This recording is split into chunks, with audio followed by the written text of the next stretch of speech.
Hey guys, welcome to my channel that is get it clear. Guys, जैसे कि आपको पता है कि आजकल हम कंप्यूटर के बहुत ही ज़्यादा महत्वपूर्ण एमसीक्यूज को कवर अप कर रहे हैं। तो हमारे जो कुछ इंपॉर्टेंट एमसीक्यूज बचे हुए हैं वो आज हम इस टॉपिक में, इस सेशन में क्या कर लेंगे, कवर अप कर लेंगे। तो आइए गाइस, हम देखते हैं कि हमारा फर्स्ट क्वेश्चन क्या कहता है।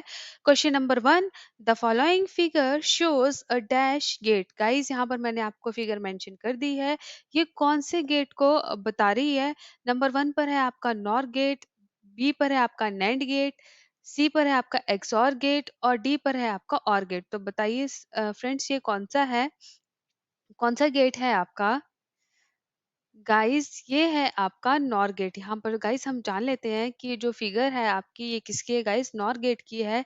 जो ये आपका बबल है, बबल क्या सिग्निफाइज कर रहा है कि that is a NOR gate. ठीक है गाइस, ये इस तरह का यूनिवर्सल गेट होता है जो हमारे यूजफुल रहता है अगर हमने कोई भी किसी भी तरह का बुलियन एक्सप्रेशन जो है वो इम्प्लीमेंट करना है। ठीक है गाइस, तो ये कौन सा गेट है, एक यूनिवर्सल गेट भी है। ठीक है गाइस, चलते हैं नेक्स्ट क्वेश्चन की तरफ। The dash gate is OR gate followed by NOT gate. ठीक है, तो बताना है उस गेट का नाम क्या है।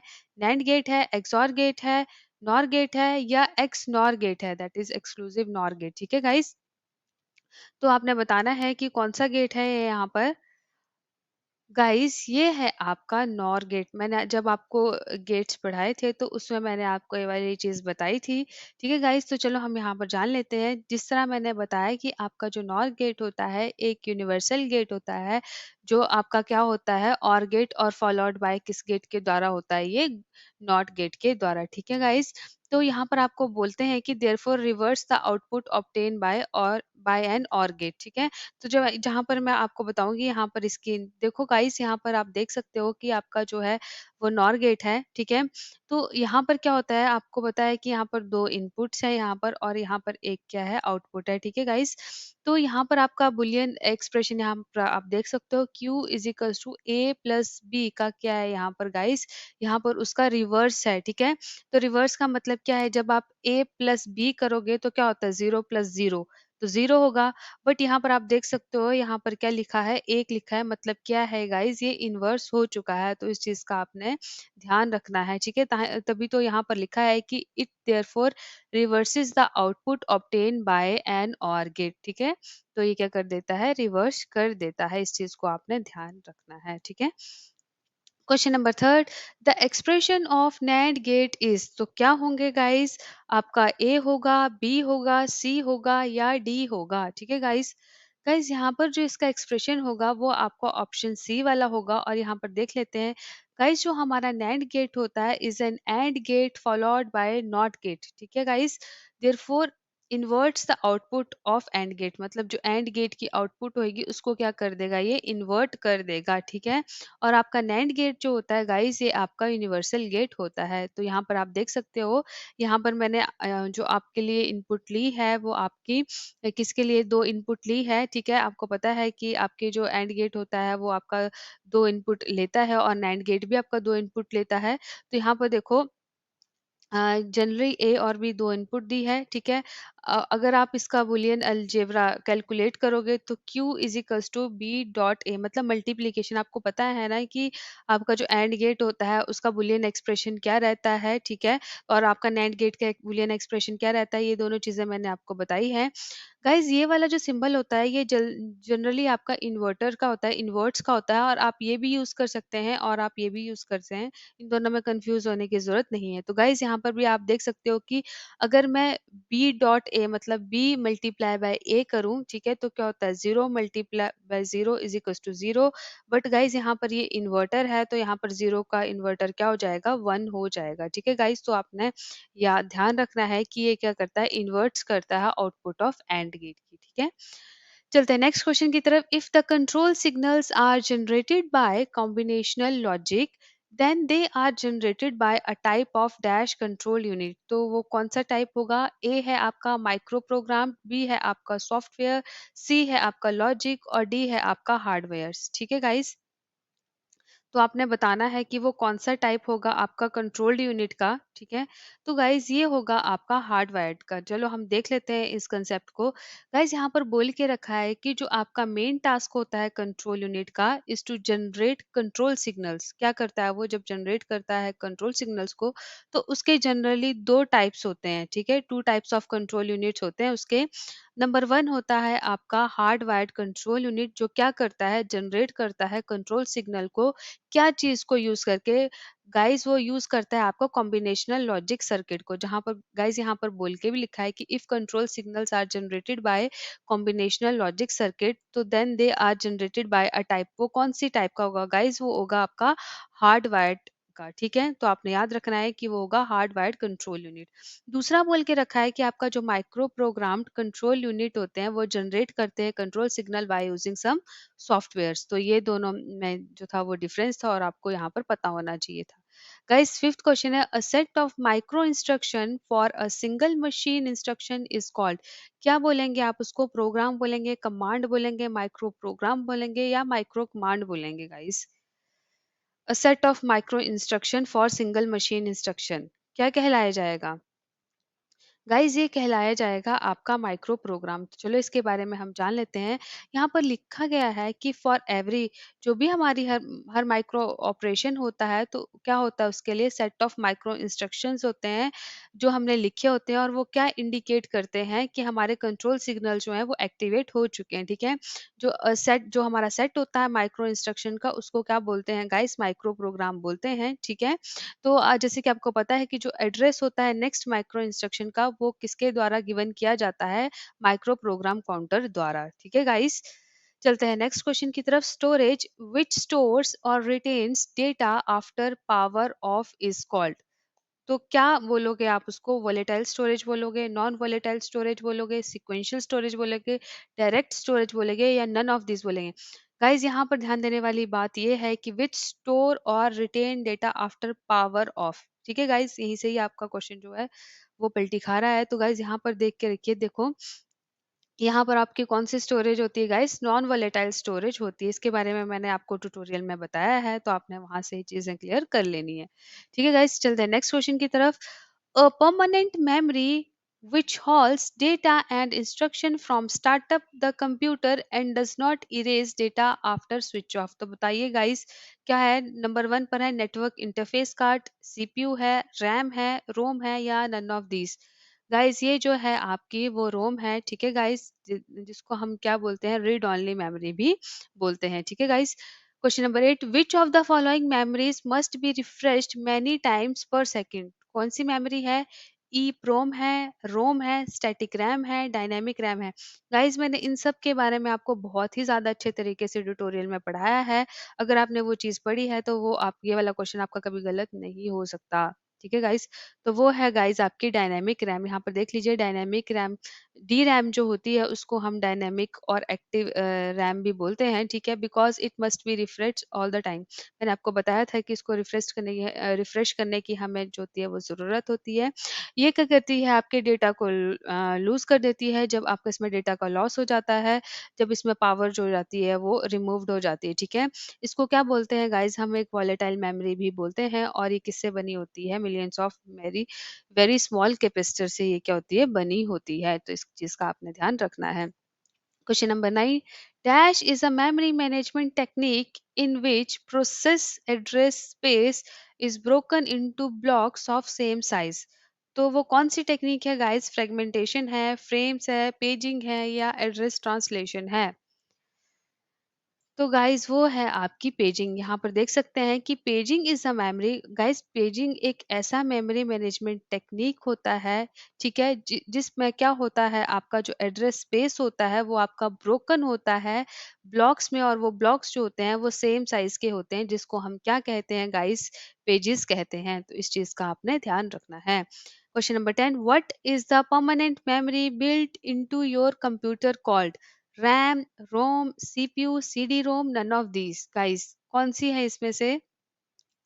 गाइस ये है आपकी रोम, ठीक है। तो आपने इस चीज का ध्यान रखना है कि रोम वो परमानेंट मेमोरी है जो बिल्ट होती है आपके कंप्यूटर में, ठीक है। Question number 11, RAM is of dash type. बताना है कि रैम के आपके कितने टाइप है? एक है, दो है, तीन है, चार है? गाइस रैम जो है आपकी वो 2 तरह की होती है, मैंने आपको बताया है जब मैंने रैम भी पढ़ाई है आपको, और मैंने रैम को बहुत ही ज़्यादा आपको अच्छे तरीके से डिटेल में पढ़ाया है, ठीक है? तो यहाँ पर देख सकते हैं कि रैम जो होती है वो 2 तरह की होती है, एक स्टैटिक रैम होती है और दूसरी डायनामिक रैम होती है, जिसको डीरैम के नाम से भी जाना जाता है। Next question, what is the main advantage of magnetic core memory over semiconductor memory? Guys very very important question है, किसी पेपर में आपको देखने को मिल सकता है। ए है आपका more compact and similar, B है more economical, a bit does not have to write after reading, non volatile या नन ऑफ दिस। बताइए मेन एडवांटेज क्या है आपका मैग्नेटिक कोर मेमोरी का over semiconductor RAM memory? Guys सबसे बड़ा advantage यही है कि वो क्या है, आपकी नॉन वोलेटाइल है, ठीक है गाइस, इस चीज का आपने ध्यान रखना है। How many types of fragmentation are there? कितने टाइप के हैं होते हैं आपके फ्रेगमेंटेशन के? 2, 3, 4, 5। गाइस वो है आपके 2, ठीक है? इस चीज़ का आपने याद रखना है। फ्रेगमेंटेशन जो होती है वो 2 टाइप की होती है। एक होती है एक्सटर्नल फ्रेगमेंटेशन और दूसरी होती है इंटरनल फ्रेगमेंटेशन, ठीक है गाइस? चलते हैं नेक्स्ट क्वेश्चन की तरफ। What is the process of coping software program from secondary storage media to the hard disk called? क्या बोलोगे गाइस उसको? कॉन्फ़िगरेशन बोलोगे, डाउनलोड बोलेंगे, इंस्टॉलेशन बोलेंगे या स्टोरेज बोलेंगे, ठीक है? आपने क्या करना है, कॉपी करना है software program from secondary storage media, ठीक है गाइस? तो टू द हार्ड डिस्क। तो गाइस क्या होगा? गाइस वो होगा आपका इंस्टॉलेशन, ठीक है गाइस? जैसे कि आपको पता है कि अब आपका सेकेंडरी स्टोरेज मीडिया जो हो सकता है वो पेन ड्राइव भी हो सकता है। तो अगर आपने किसी भी तरह का सॉफ्टवेयर वहां से, अगर अपने कंप्यूटर में आपको पता है कि हार्ड डिस्क आपकी कंप्यूटर में ही होती है, अगर वहां उसके लिए डालना है तो आपको क्या करना पड़ता है गाइस? इंस्टॉलेशन करनी पड़ती है, ठीक है? चलते हैं नेक्स्ट क्वेश्चन की तरफ। When we work on any document on PC it is store temporarily on. कहाँ पर स्टोर होता है गाइस? रैम पे होता है, रोम पे होता है, सीपीयू में होता है, फ्लैश मेमोरी में होता है, सीडी रोम? तो गाइस ये होता है आपका रैम में, ठीक है गाइस? तभी तो आपको बोलते हैं कि अपना डॉक्यूमेंट जो है वो साथ साथ में सेव कर लेना चाहिए, ठीक है गाइस? तो इस चीज़ का ध्यान रखना है, ठीक है? जब भी आप काम कर रहे होते हैं किसी डॉक्यूमेंट के ऊपर, तो आप कहाँ स्टोर हो रहा है वो टेम्परेली आपका रैम पे, ठीक है? देखो गाइस रैम जो होती है वो एक तरह की वोलेटाइल मेमोरी है that temporarily store the files you are working on, ठीक है गाइस? चलते हैं नेक्स्ट क्वेश्चन की तरफ। Which of the following is use to hold ROM, RAM, CPU and expansion cards? Guys ये क्वेश्चन तो किसी का गलत होना ही नहीं चाहिए, क्योंकि मैंने बहुत बार आपको ट्यूटोरियल में पढ़ाया है।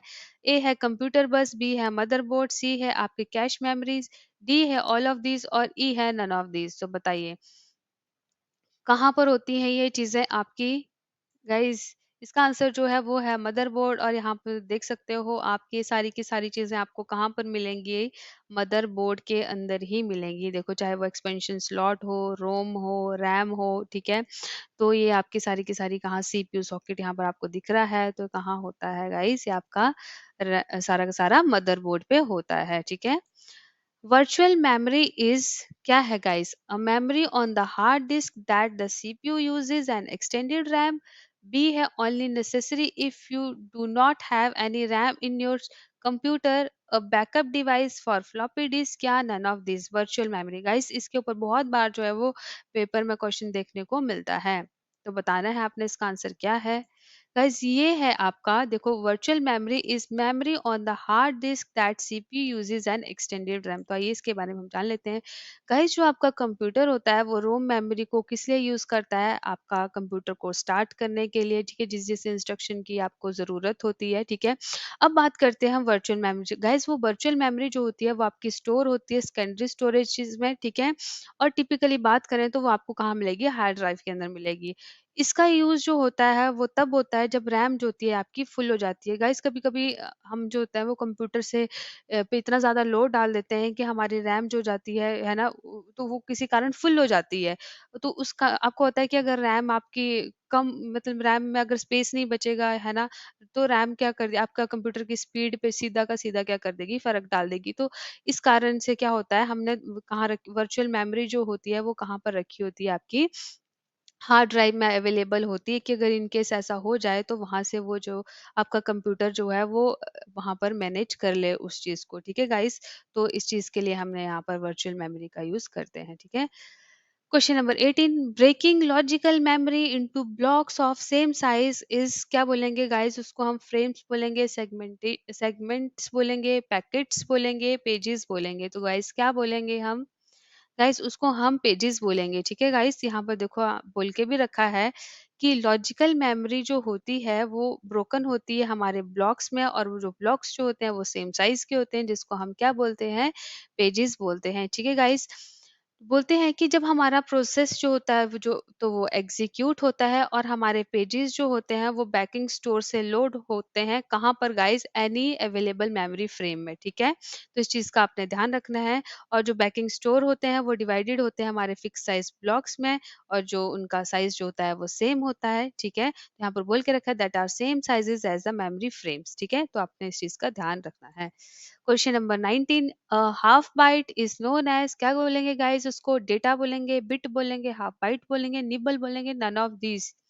गाइस हाफ बाइट जो होता है वो आपका निबल होता है। ठीक है, तो इस चीज का आपने ध्यान रखना है। अलग अलग तरीके से जो है ये वाला क्वेश्चन पूछा जाता है, तो यहाँ पर आपने बिल्कुल भी कंफ्यूज नहीं होना है। ठीक है, कभी कभी ये भी पूछ पूछ लेते हैं कि one nibble is equals to, तो उस टाइम भी उसको आपको आंसर पता होना चाहिए उस चीज का। ठीक है, question number 20, main memory of computer is क्या बोलेंगे? Internal, external, A B, auxiliary, या none of these. Guys main memory जो होती है कंप्यूटर की उसको हम इंटरनल मेमोरी भी बोलते हैं, तो इस चीज को आपने ध्यान देना है। ठीक है, main memory of computer is called internal. ठीक है, तो गाइस ये थे आपके बहुत ही ज्यादा महत्वपूर्ण क्वेश्चन। गाइस जनरली मैंने इस आपके जो एमसीक्यू थे इसमें मैंने आपके गेट से रिलेटेड और आपके मेमोरी से रिलेटेड बहुत ही ज्यादा इंपॉर्टेंट क्वेश्चन को कवर अप किया है। होप सो ये आने वाले पेपर में आपको जरूर जरूर देखने को मिलेंगे। तो गाइस गेट इट क्लियर के साथ आप अपनी तैयारी अच्छे से करते रहिए। अगर आपका एग्जाम है तो आपके एग्जाम के लिए all the very best. Guys अगर आपको वीडियो हेल्पफुल लगी हो तो गेट इट क्लियर चैनल को लाइक कीजिए, शेयर कीजिए एंड सब्सक्राइब कीजिए। Thank you, have a good day.